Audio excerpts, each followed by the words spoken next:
আল্লাহর পয়গম্বর বলে, খাদিজা তুমি কেঁদো না, তোমার জন্য একটা সুসংবাদ আছে।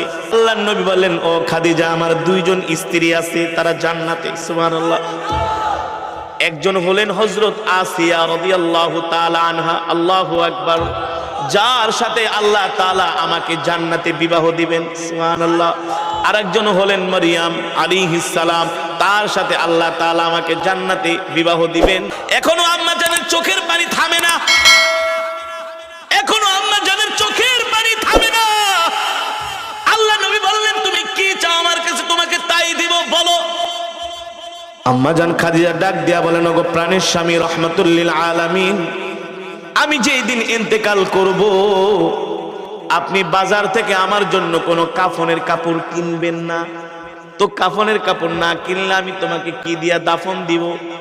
আম্মা জান বলে, ওগো প্রাণের স্বামী, আমি যেই দিন ইন্তেকাল করব, আমার ইন্তেকালের পরে আপনার শরীরের মধ্যে যে জুব্বা মোবারক আছে, এই জুব্বা দিয়া কাফনের কাপড় বানায় আমাকে দাফন দিয়া দিবেন।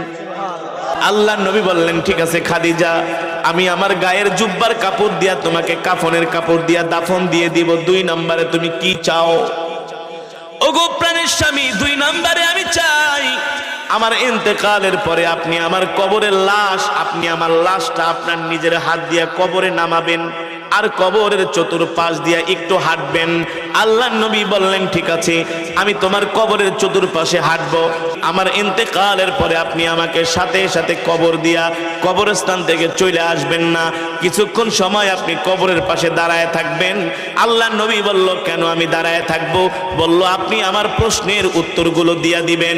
মুনকার নাকির ফেরেশতা যখন আমাকে প্রশ্ন করবে, আপনি আমার প্রশ্নের সওয়ালের উত্তরগুলো দিয়া দিবেন। আল্লাহ নবী বললেন, খাদিজা রে,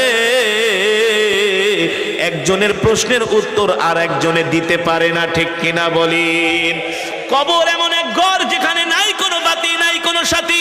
আল্লাহ নবী জিজ্ঞেস করলেন, খাদিজা, আমি আমার জুব্বা মোবারক দিয়া কাফনের কাপড় বানায়া যদি তোমাকে দাফন দিয়া দিই, তাহলে কি হবে?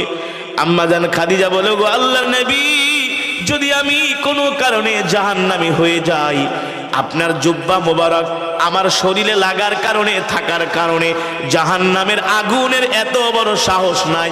রহমাতুল লিল আলামিনের জুব্বা মোবারকে জাহান্নামের আগুন লাগবে, ঠিক কিনা বলেন? আল্লাহু আকবার। 2 নম্বরে আমি তোমার কবরের পাশে কেন হাঁটবো? আম্মা জান ডাক দিয়া বলে, গো আল্লাহর নবী, কবরের মাটি যদি আমাকে এক পাশ থেকে আরেক পাশে চাপা দেয়, আপনার পা মোবারক যদি কবরের পাশে লাগে, মাটির পাশে লাগে, ওই মাটির এত বড় সাহস নাই আল্লাহর নবীর পা মোবারকের জায়গা ভেদ করে এক পাশের মাটি আরেক পাশে এসে খাদিজাকে চাপা দিবে, ঠিক কিনা বলেন? ঠিক আম্মা জান খাদিজা রাদিয়াল্লাহু তাআলা আনহা অসুস্থ হয়ে গেলেন। আস্তে আস্তে তিনি অসুস্থ হতে লাগলেন। আম্মা জান খাদিজা রাদিয়াল্লাহু তাআলা আনহার ইন্তেকাল হয়ে গেল।